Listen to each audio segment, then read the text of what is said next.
Psychanalyste célèbre et chroniqueur sur plusieurs émissions de télévision, Gérard Miller est accusé par de nombreuses femmes de viol et d'agression sexuelle.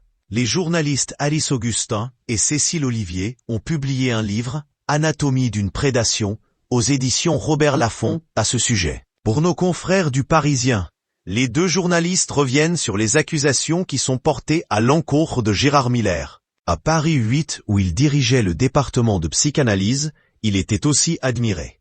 Il demandait régulièrement à certaines étudiantes, jamais des étudiants, de rester après son cours, au prétexte d'une idée à développer, et il lançait des hameçons, les invitant à venir chez lui, indique Alice Augustin.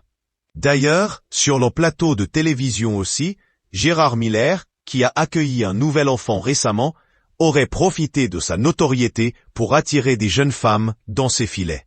Des témoins auraient alors constaté ces faits, mais n'auraient rien dit.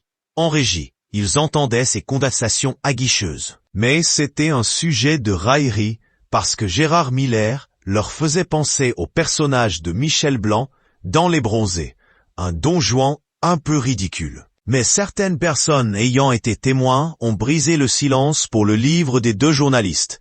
Les techniciens et les assistantes de production qui ont accepté de nous parler disent avoir repéré ce qu'ils appellent son manège.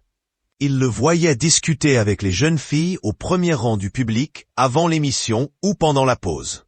D'ailleurs, on apprend que certaines femmes proches du couple formé par Gérard Miller et Anaïs Feuillette, son actuelle compagne, auraient été agressées par le psychanalyste, la professeure de piano de ses enfants et une amie de la sœur d'Anaïs Feuillette, son actuelle compagne avec qui il a 2 enfants, ferait également partie de ces victimes. Plus le temps passe et plus le nombre de plaignantes augmente, indique la journaliste.